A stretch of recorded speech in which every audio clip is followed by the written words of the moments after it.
Hello, everyone, and welcome back to my channel. For those of you who are new here, my name is Danielle Gray. I am a manifestation and mindset coach, transformational teacher, and spiritual mentor here on YouTube and the various interwebs.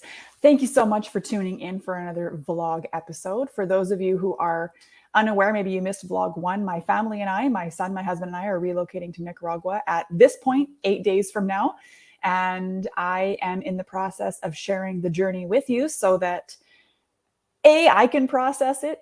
B, people who are interested and curious on how we decided to do it and all the intricacies of it are kept in the loop. And you know what? Also, I want to inspire others to be able to do the same. We are not special. We're not doing anything that other people can't do with the right motivations. And ultimately, what we're really doing, I realize that not everybody wants to move to the middle of the jungle, and that's fine. But what I do know is that everybody deserves to live their best life. They deserve to move in the direction of living their best life, whatever that looks like. So for us, this is what it looks like. It looks like, for right now, it looks like moving to Nicaragua, living at my sister-in-law's 7.5-acre off-grid boutique resort, and soaking up the sunshine and enjoying life and slowing life down. For you, it may not look like that, but I want you to understand that whatever that version is, whatever your version of that is totally possible and within reach for you. And you can absolutely do that. So what I want to talk about today in this vlog episode is how we have been consistently and constantly receiving confirmation, signs, and synchronicities from the universe that we are going in the right direction. And so every time I even minutely doubt that what we're doing is the right choice, I am constantly reminded that we are going in the right direction. So let me just back up for a second and tell you and I did mention this in vlog number 1, which was kind of lengthy. One of the first signs I got that this move was for us is we were already talking about it. Like, we've been talking about moving for some time somewhere. It wasn't necessarily Nicaragua. That was obviously a topic of discussion, but we always were like, yeah, whatever, wouldn't that be nice? Right? Like, yeah, right. What a pipe dream. But when we started actually really, okay, like, let's seriously discuss it, talking about it, I found a video, and I don't know if it was a new video or I came across an old video, but it was one of these, pick a number, pick a pile, pick a whatever readings here on YouTube by Stargirl, the Practical Witch, who I just love. And this particular reading was pick a letter from your future self, or like old lady version of you, or something like that. I forget the title of the video. Anyway, the reading that I picked, and her readings are always scarily accurate. The reading that I picked, I wrote this letter to myself is the premise of the reading. And among many other things, I said to myself that my husband and I are living somewhere tropical. We live by the sea where there are palm trees and it's warm, and we motorhome around, and we come back and our home base is somewhere tropical. And so I remember thinking, well, if it's inevitable that we're going to end up somewhere tropical, and I realized this is like 70, 80-year-old me, and I only just turned 34, so I'm, halfway through 33 at the time, because we decided this in February and it's now September. I figured if we're inevitably going to end up somewhere like we're thinking about moving right now, why delay? Like, why don't we just go? Because all the signs were kind of pointing to that being the right move anyway. So to me, it didn't make sense to delay it. And then just, immediately after we decide we were going to move, so the next thing we have to do is decide how we're going to liquidate all of our stuff, because the last thing I wanted to do was put things in storage. I wanted, as I mentioned in the last video, one of the reasons we haven't gone to Nicaragua to check it out first before we move is because I didn't want us to give ourselves an out to not do it, right? Like, I didn't want to give myself an opportunity to go down there and then chicken out and then not do it, or, whatever. So we just decided we're going to sell everything and go. And then if it's awful, we'll come back or we'll go somewhere else or whatever. And so it just so happened that you may be familiar with this guy named James Topp, T-O-P-P. He's CanadaMarches.com. He is in the process right now, still today, marching across Canada. At the time, he was only going to go to Ottawa. And he needed some form of traveling office. Like, he's marching, but his team needed some kind of traveling office / somewhere to sleep, etc. Use the bathroom, so on and so forth. So, and my husband had just met, like, the synchronicity is crazy. My husband had just met this guy a few days before how did that work? Okay, let me back up. My husband is friends with a guy who owns the gym in town. And the guy who owns the gym in town has been very pro freedom. Okay, basically, that's just freedom fighter. Okay, right? Like anti-mandates, basically, during this whole situation we've had the last couple of years. And so James Topp contacted this gym owner, friend of ours, and said, can I stop in and stay overnight at your, can I use your gym as our first pit stop to sleep on our march? He started downtown Vancouver, made it as far as Maple Ridge on the first day, and then continued on. And he said, yeah, absolutely. So we were not heavily involved with the protests and the freedom fighting and all that, but we were involved. My son was the one who wanted to start getting involved. And then we got pretty heavily involved. I mean, whatever, I digress. So anyway, my husband went up to the gym to meet this guy and actually give him his family's Silver Cross, which was a Medal of Bravery given to his uncle in the war. And he said, I want you to march with this as a protection, whatever. And, when you come back, I'll get it back from you. And so that was all fine and good. And then a few days into the march, that's what it was. A few days into the march, he realized that he was going to need they needed to regroup and think about how they were going to do this, because they are not likely going to be able to just find places to stay along the way, and, hospitable Canadians who wanted to have them in their home, et cetera, and so on. To be able to tee that up was going to be really difficult. So I don't know if they were looking for a vehicle, or my husband just decided, hey, why don't I offer to sell them the motorhome, or what that was. Anyway, we were in the process of trying to sell our motorhome, and it just so happened that they needed a motorhome. And we came up with an agreement, basically, that they were going to take the motorhome now. And we wrote up a contract that said, okay, you're going to make payments, and the motorhome it's going to be, this is the final sale price, and it has to be paid off before this day. And if you don't, these are the repercussions, and the whole thing. Like, not that I'm not trustworthy, but like, we don't really know these people, and this is our biggest asset about to leave with other people across the country. So I want to make sure that we have compensation and recourse in case something goes wrong. Anyway, that all worked out. It got paid off way sooner than we thought, and it was all good. But so it was for the highest and best of all involved, because what they were going to do is ultimately they're going to use this motorhome to go across Canada. And actually now he's all the way in Prince Edward Island. He decided to go from Ottawa and keep going to the East Coast, which is really cool. So the motorhome's all the way over there.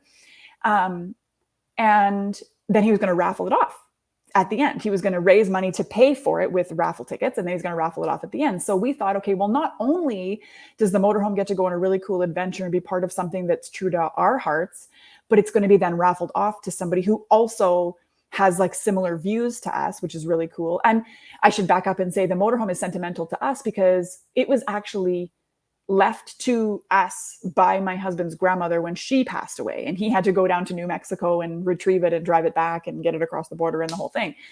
So it's very sentimental to us. So it was really cool that it worked out to be part of such a cool, important movement, and also then ultimately will at some point end up in the hands of somebody who also believes in this important movement.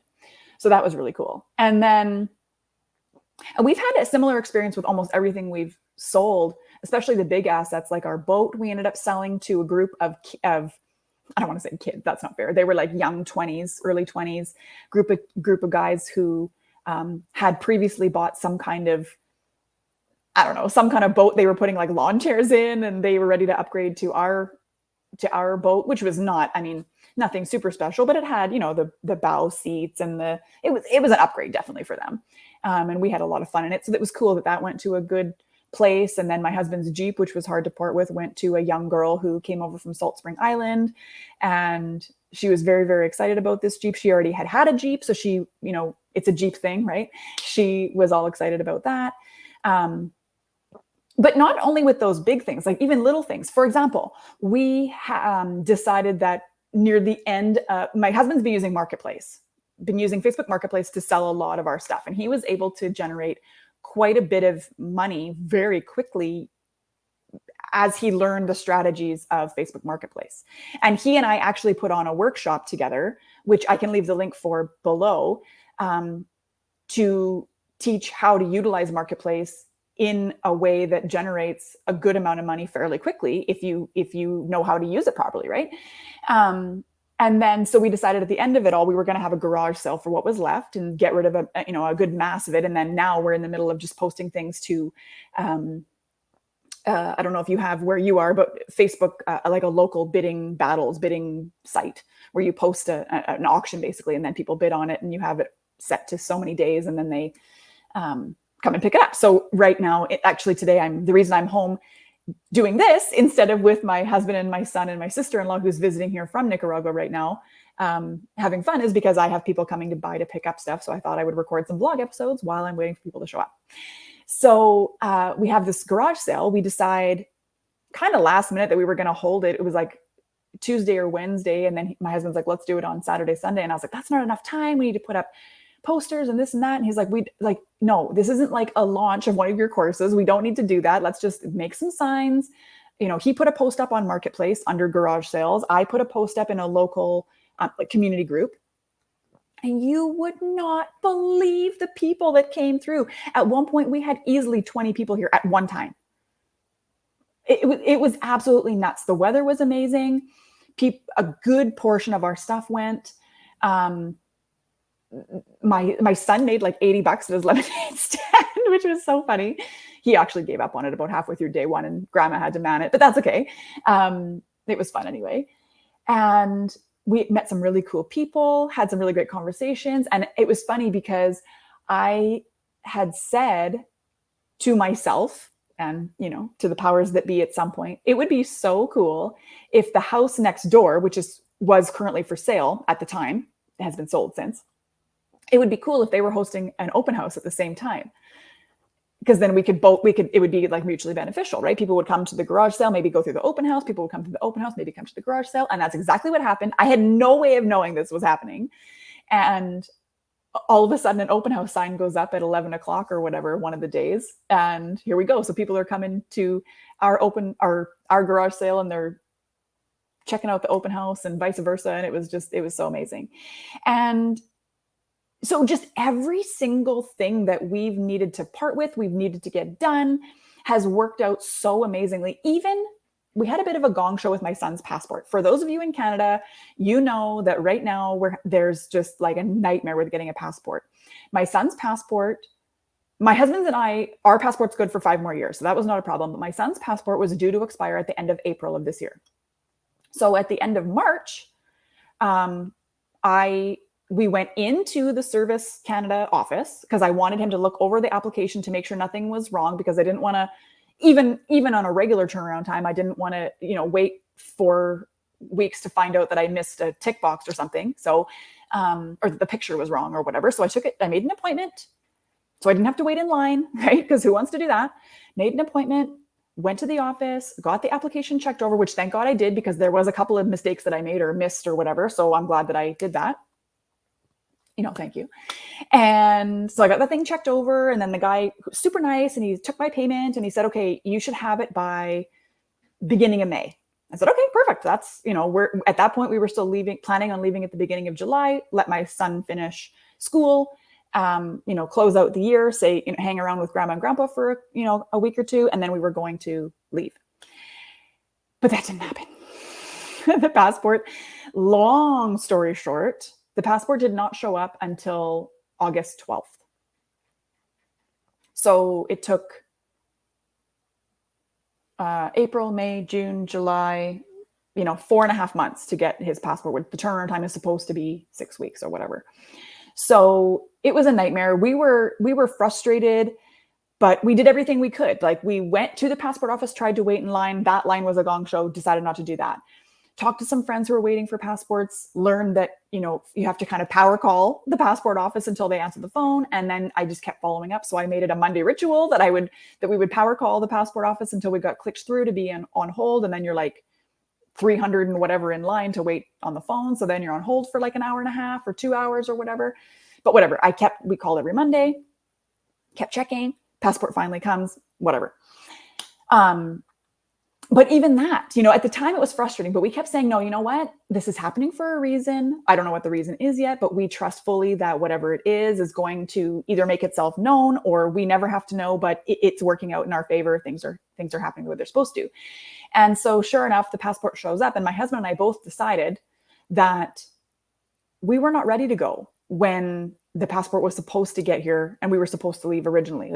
And not only were we not ready, my sister-in-law wasn't ready either. She had delays in construction because we were moving into her casita after she moved into her main house that was being built. But at the beginning of July, when we wanted to go originally, they were not done. They were not ready. So it ended up, that worked out perfectly. It took us a long time to sell all of our stuff. I literally were down to the last nitty gritty pieces. I'm actually sitting on the floor of what was my dining room. Now we've been eating on, I just lay a towel out. We each put our plates down. We eat on the ground, kind of like Japanese style. And then I just pick up the towel and put it in the washer, or we eat at the table outside if the weather's nice. We've been making fun of it, but making it fun, I mean. But it's all been working out for us. It's all been working out so perfectly. And even down to, this is so funny. So after the passport came and we had the garage sale and all that was said and done, we started looking at flights. We started looking at tickets and flights and, arrangements to get down to Nicaragua. And initially, when we were looking at tickets, like way back in March or whatever, the tickets were like between $450, $550 each kind of situation, Canadian, to get down there.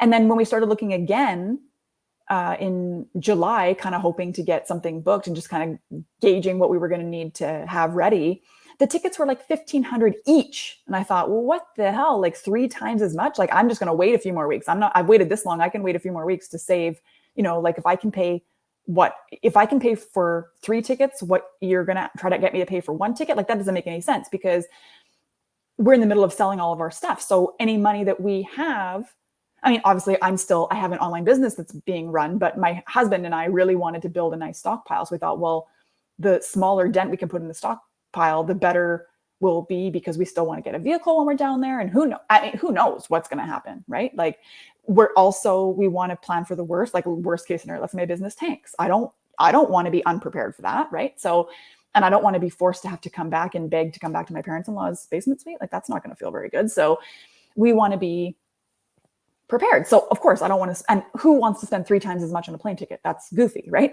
So, because we still are going to have to pay for, we know we're going to have to pay for over baggage, and then you're going to want meals on the plane, and you're going to, there's taxis and things that, all the things. Plus, when we get there, we need to buy a barbecue and a TV and some other, sundry various things that we're not going to bother trying to take down there, but we're going to need when we get there, right? So we're looking at flights, and they've gone up to like $1,500. We thought, oh, forget it. We'll wait till the end of the summer. So then somewhere in the meantime, my sister-in-law decides she's going to actually come here end of August to beginning of September so that she can visit her grandpa. And before any new restrictions get put back in about, traveling outside of your countries and whatever, because who knows what. Anyway, I'm not going to get into it. Anyway, so she's actually here right now. She got here on the 30th, actually, because her flight here was a bit of a gong show. She's here till the 7th, and then we leave on the 9th. So she'll already be back there when we get home. So we thought, well, there's no point in flying. There's no point in going down there before she leaves, because then we're going to get there and then she's going to leave. There's no point in getting down there while she's gone, because then my brother-in-law has to deal with picking us up and coordinating all of that, getting us settled, plus dealing with the construction site, plus, their dogs and their cats and their everything, right? So that's not going to work. So we obviously we're looking at dates after my sister-in-law already was back. So the soonest we could go, because the flights out are also limited. We're flying into Costa Rica. The flights are limited.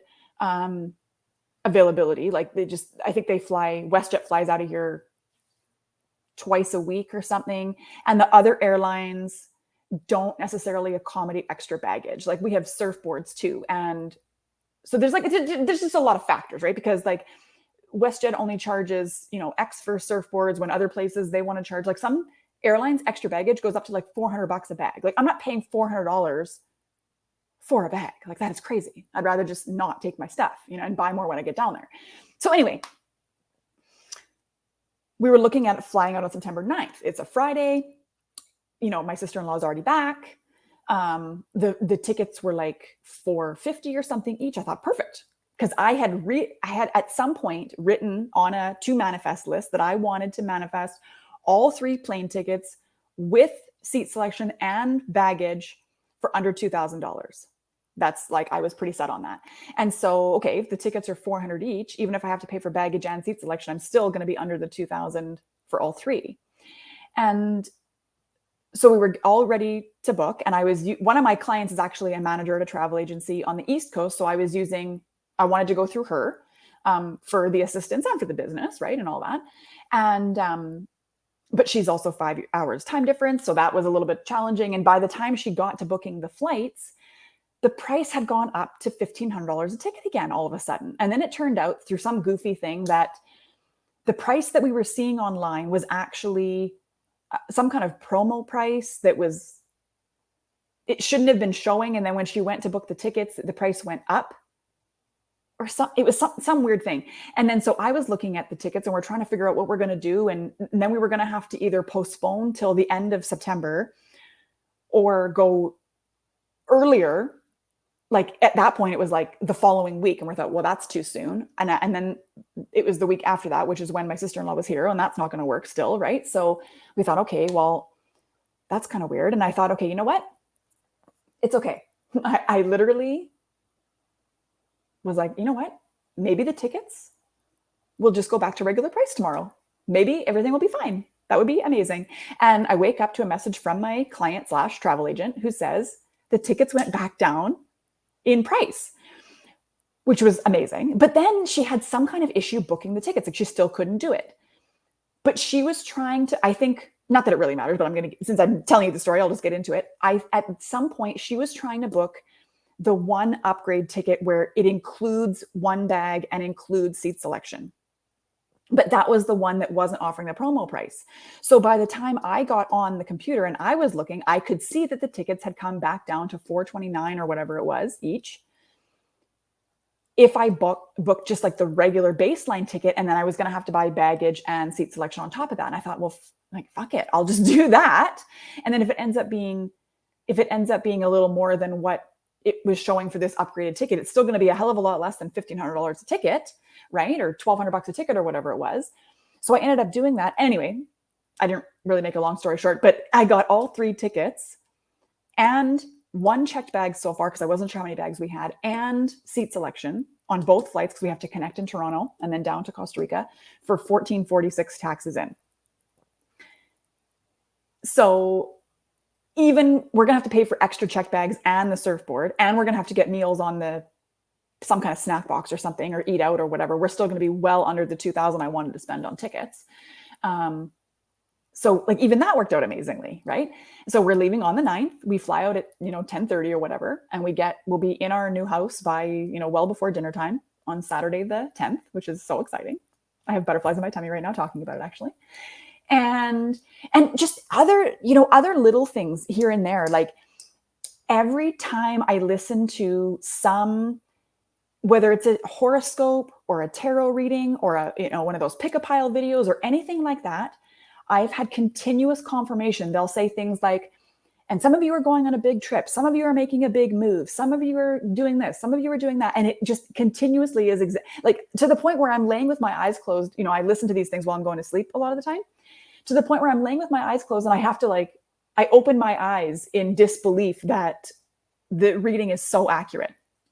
So we just keep having continuous synchronicity and confirmation that we're doing the right thing, including, it turns out, one of my other clients in my mastermind, she used to work for a travel agency or a marketing firm or something. I forget. She was in marketing. I know that. And so she got a lot of deals on travel. And she has said time and time again, as soon as I told her where we were going, she's like, oh my God, Nicaragua is one of my favorite places in the whole world. She's like, I've traveled to a lot of places and it is hands down one of my favorite places. And then it was funny because she said she was visiting some other friends just a couple weekends ago. And somehow, without me being in the discussion at all, or without Nicaragua coming up at all otherwise, her backpacking trip to Nicaragua kept coming up. And she kept answering all these awesome questions that she was getting with a giant smile on her face, with a thought in the back of her head thinking, she's going to have the best time. And, other clients of mine continuously are telling me, this is going to be awesome. We're excited to see you expand because your expansion, you bring that to the collective. It benefits us. The things that you're learning, the things that you're doing, the things that you're experiencing, the you that you're becoming, benefits everybody. And although it's not one of the reasons we're going, I know for sure, in my bones, I know for sure that this move, in whatever way, shape, or form it happens, is going to do wonders for my business. I don't know if it's that I'm going to create something from the move, or it's just going to be the energetic shift from being somewhere and being in a new environment and being in my happy place and manifesting my best life, or whatever it is. I don't know. But I do know that it's going to be amazing for me, my relationship with my husband, my relationship with my son, my relationship with my sister-in-law and my brother-in-law, my relationships in general, my relationships with my clients, my relationship with myself, my relationship with source, my business, my love of life, just everything. I just know that it's going to be amazing. And because I know that it's going to be amazing, and because I'm going into it with that energy, it can't not manifest too. That's the magic of the whole thing, is what you believe is what manifests. So it can't not. That's the best part of it all. It's just so good. So anyway, it's been really nice that I continuously, and I'm sure I'm missing out a lot of good examples, but I am continuously being shown confirmation that we are going in the right direction. And my husband and I continuously look at each other going, wow, this could not have worked out any better if we had literally written the story ourselves. So it all chalks up to us being open and willing to lean into the unknown, lean in with faith that we're going in the right direction, that the universe supports us, and that this is exactly where we're supposed to be. And we, like I said, continuously are shown proof that we're going in the right direction. So we're just going to keep going in the right direction. And I am going to continue to share that process with you. So thank you so much for hanging out with me yet again for another vlog episode. I've got another one coming for you very soon. If you enjoyed this video, I would really appreciate it if you hit the little thumbs up button below so that we can, signal to the algorithm gods that what we're talking about here is valuable. And while you're hitting buttons, you might as well hit the subscribe button. And while you're hitting buttons anyway, you might as well hit the little bell notification as well so that you're notified when a new video becomes available, whether it be a vlog post or otherwise. I would love for you to follow along. And I'll also leave below some links that may pertain to something you're interested in, including the Marketplace workshop, like I mentioned, as well as my free Facebook group where you can come and hang out with me. And as well as I have a monthly membership called Becoming You, where I put out a monthly meditation, which sets the tone for the topic that we're going to cover and focus on for the month, which is then backed up and solidified with weekly journaling prompts, and which is further backed up and solidified with daily affirmations sent to you via text. So you don't even have to open your phone to start your day off on the right vibe. I hope to see you inside and join the other 60 plus members of this incredible tribe that we're creating and help you become your best self through the work. Thank you so much for hanging out with me. I look forward to hanging out with you again. Take care.